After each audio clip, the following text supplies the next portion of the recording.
The time now is 7 minutes to midnight, and we're going to try and lighten the tone just a little bit. We've had the result of Strictly Come Dancing tonight. The former EastEnders star Jessie Wallace was on her way out.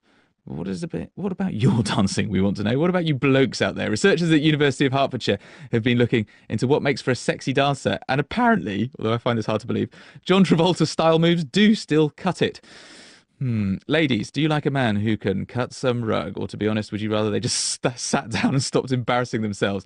Men, have you got the disco skills to pull the girls? Dr. Peter Lovatt surveyed women's reactions to different types of dancing. He said it's the human equivalent of courtship displays by birds and other animals. Dr. Lovatt, who used to be a professional dancer himself, says the idea of dancing could be a mating ritual. And that comes from Charles Darwin, apparently. Now, he argued that humans, like birds and all sorts of other animals, demonstrate their potential, so their genetic potential, to the opposite sex. So, of course, you get birds who are having amazing feather displays, and other animals display their quality to one another in dances. And humans are no different from those. We might use dance to demonstrate to potential mates what we're like. Now, of course, the context of that varies enormously, because we might be doing that within a disco, or we might have been doing it in a ballroom, or we might do it on the streets when we're doing hip-hop or breakdancing. Isn't something like breakdancing more designed to impress your peer group rather than make you attractive to the opposite sex? Well, it might well be, but it depends who the peer group is. You see, breakdancing, if there are lots of very macho guys doing breakdancing, they might be impressing each other. But of course, there's also a display element. I mean, the fact that they're out there in the street, standing in the street dancing, which is quite an odd thing to do, suggests, I think, that it's a very public display, and one of its functions might be to advertise themselves to a potential mate.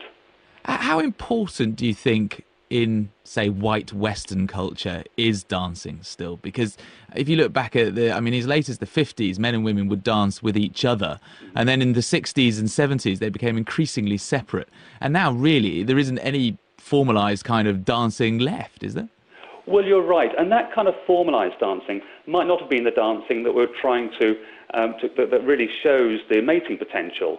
But of course, when you go to discos, even going back to early teenagers at school discos, typically you get the guys standing around the edge and the girls dancing in the middle. We did a dance recently at our local school, and there were 6, 7, 8-year-olds dancing, and a lot of the girls were dancing in the middle, and a lot of the guys were running around or watching the girls dancing. So I think even then, even when people aren't dancing as a couple, I think there's a lot of displaying and watching going on. It may be said that perhaps the displaying and watching is best done with the women in the middle and the men round the edge, because when men take to the dance floors, something horrible tends to happen. Well, I know what you mean, and I've seen that happen a great deal. I've seen this horribleness coming out. But one of the interesting things about this study, and previous studies which have looked at that, is that the degree of terribleness might well be related to people's level of testosterone. It might be related to their hormonal levels. So there might be some kind of genetic organising effect which makes us display in a particular way. So having rhythm is potentially a hormonal thing? Well, it might well be, yeah, the way you express your rhythm, the way the different parts of the bodies move together.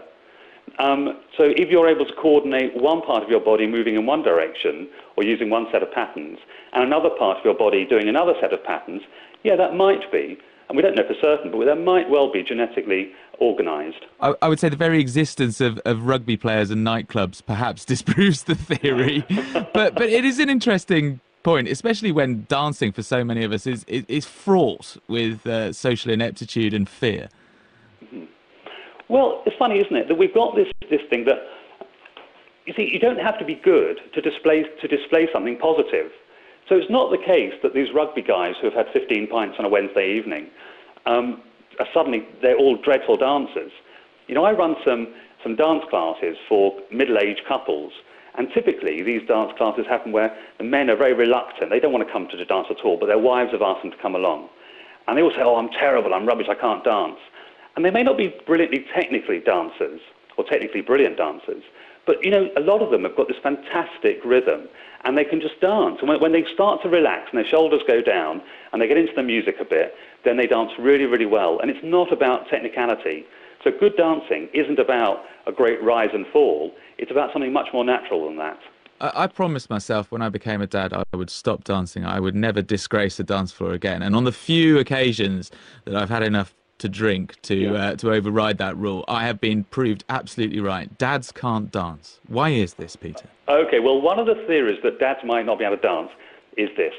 It might well because if dancing is a genetically organized trait that we use to find a mate, once you've found a mate and once you've procreated and you've got your son, you don't need a mate no more. Now, we did a study over the summer where we asked men. It rings true, Peter. It really does. It does. Well, we asked men over the summer to rate themselves as how good a dancer they were. And we measured their level of testosterone. Now, for young men under the age of 25, these are typically 18, 19-year-olds, there was this incredibly high correlation between their level of testosterone and how good they rated themselves at dancing. But the trend went away completely for men over the age of 25. And so it really does seem that older men don't need to rate themselves as good dancers anymore. They all think they're terrible, but of course they're not in real life. But the young ones do think they're great if their levels of testosterone are high. And these men don't know that they've got high testosterone. Do you have an easy solution? Are there some moves that definitely work?